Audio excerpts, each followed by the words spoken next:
Greetings and welcome. I have a question for you today. When was the last time you shot a photo or a video with your smartphone? Second question, did you share that image? And who did you share it with? Or where did you post it? These are really important questions that you need to think about as you're thinking about your brand for your product or your personal brand or the brand of your company. Imagery is an important component of the brand identity. So if you recall, what a brand identity really is your face to the universe, your face to the world. What is your brand representing? And you want to make sure that that identity brings your values to life, whatever that personality is, because that image or that identity overall really evokes an emotional appeal and provides a perception or creates a perception in the mind of the buyer. So it's far more than a trademark or a logo or a name or something you see in print. The brand identity really is your overall perception of that consumer in the mind of your company. So we have a brand identity toolkit that generally is put together. Any good company is going to have one. And as we've talked about in previous videos, it includes the values and the personality, those adjectives that really create your voice and what you want that perception of your brand to be. So if you think about a customer or somebody, if you were to ask them in 5 words, how would you describe the brand as a person? And they might say fun, exciting, innovative. We want to have the consumer's perception align with what you believe you want that voice to be. The brand identity includes color guides, typography, creation of a logo, how to use it, and then finally, of course, the imagery that you're going to use in all of your communications. So why is imagery important? Why do we use this? Why do we focus on this in terms of your brand identity? The most important reason is because images are memorable. They're going to be communicate very much quicker than words ever will, or even sound. Images keep the readers around. You know, there's something about getting lost in an image and focusing on it and making some inferences. It will boost your open rates and your engagement rates on all of your promotions. And finally, it is proven that the right image will help you capture a sale. So we're using imagery because we actually, as consumers, recall over 65% of what we see versus 10% of what we hear. So this is why we see thousands and thousands of images a day, and they keep, some estimates are up to 7,000 to 10,000 images that we see a day. So it's really important for us as we're getting messages to create an emotional impact that an image can engage almost instantly. And there's many, many articles that will say that there's 90% more total views with an image than without an image. And that in terms of social media, you might get 150% more retweets or reposts if you have an image within your post. So let's talk in terms of building your brand identity, the types of images that you may want to consider. So as an entrepreneur, you may be strapped for cash, right? We're all blessed to have iPhones now that have superior cameras on them, and you can, if you learn and you practice, you can become a very good photographer and do some great product photography, imagery, etc. So you could use stock photography. We'll talk about that. Product photography, branded image, iconography, infographics, GIFs, videos, etc. So first of all, the types of images that I want to describe to you are stock photography. Stock photography generally are free or paid or royalty-based photography that you did not take yourself. There's many different databases, Getty Images, others that you can purchase fairly unique photography. It's generally less expensive or even free than professional photography. But the thing you need to understand is that you are running the risk that photography, because it's open to anyone, whether it's paid or free, your competitors are likely looking at the same images. So if you want to be unique, I would say stay away from stock photography in, your important communications, and invest in some professional photography. If you're looking for some screenshots, etc., for some easy, simple imagery that's free, Pexels.com, Pixabay, Unsplash, these are just a few that you can use to get some stock photography. But remember, this is photography that is either free or you pay for.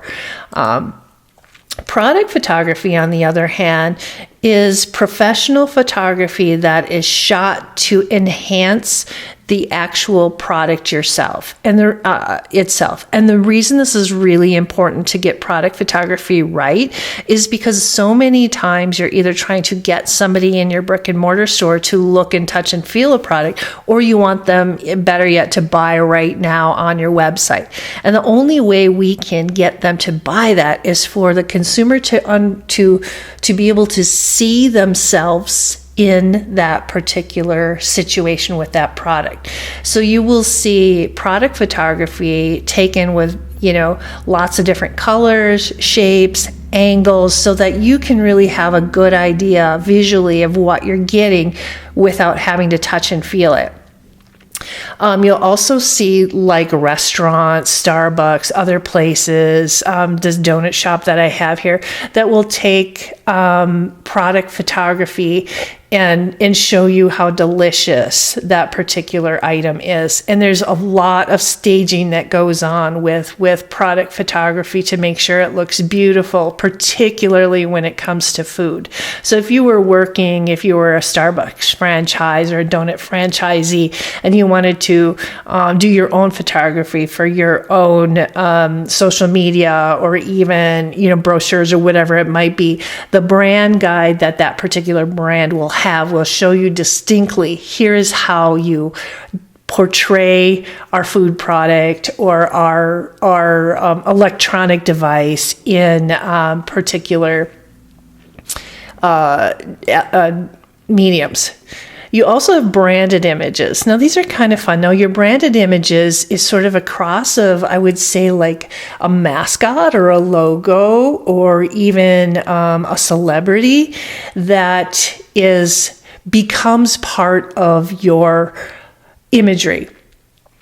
So if you think of Target Dog, everybody knows Target Dog with the target around his eye, Jake from State Farm, Flo from Progressive. These are all images that are created to really focus on the personality of that brand, because remember, the personality of the brand is so compelling in imagery, and it's a great way for you to be able, without using a lot of words, to be able to denote or cement that personality in the brain of the customer.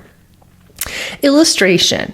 Now, illustration is artistry, and it can be very beautiful, really amazing work. It is very expensive because you are getting a graphic artist to be able to design, but it's unique. It stands out, and if done very well, it can be very provocative and very memorable to a consumer. So, like Purple has done a really great job with using imagery and artistry in terms of their imagery. Now let's switch to iconography. Iconography, in my opinion, should be used to send a quick message to trigger an action of some sort, or an identifier like a sign or a symbol. So generally, iconography is used to navigate people, whether it's a shopping cart icon or a search function.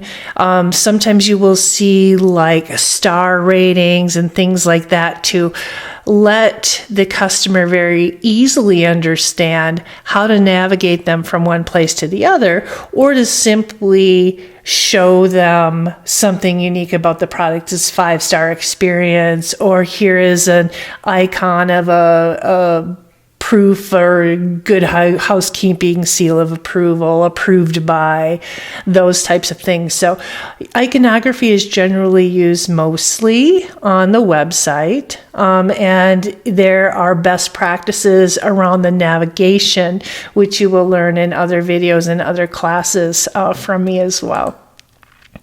Now, the last and final one is video. And video is very lifestyle focused. So you can have lifestyle photography as opposed to product photography. Product photography is very much around the product itself. Lifestyle is helping you see yourself in the shoes or using that product, or having some sort of experience with that product.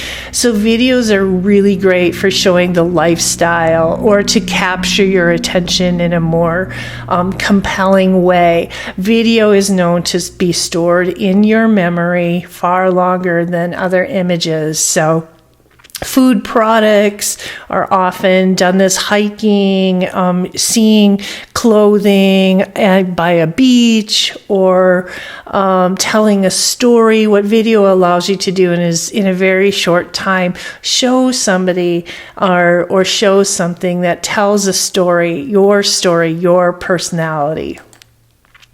So as I mentioned before, imagery is a really important component of developing a brand identity. You want to talk about the types of images that you can use, how to use them, how not to use them, when you will use them. Are you going to use product photography, stock photography? You're going to invest in having a professional do it?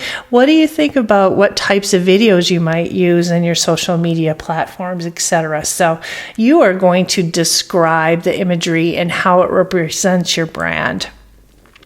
So it doesn't have to be complicated in terms of your brand guide, but it needs to show enough so people can understand the flavor or what you're trying to get at. Again, the reason why we pulled these brand guides together is so that as you work with designers and creative folks within your teams, or if you outsource it, that they understand what your purpose and the personality of your brand is, so that they can create that image to the public. So here's just some, for examples of students that I've had in my classes with their products that they have created, and how they are using or displaying imagery in their guides.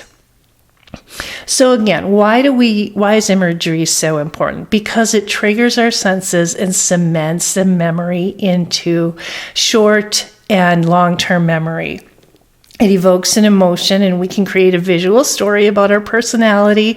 It also allows, imagery is great because you can test different images with different target audiences, and you may use one lifestyle setting for somebody in an older demographic versus another lifestyle setting in somebody in a younger demographic, and have that same product. So you're selling a different, unique story to that individual. And finally, I want you to just have fun and remember that every image should reflect your brand story.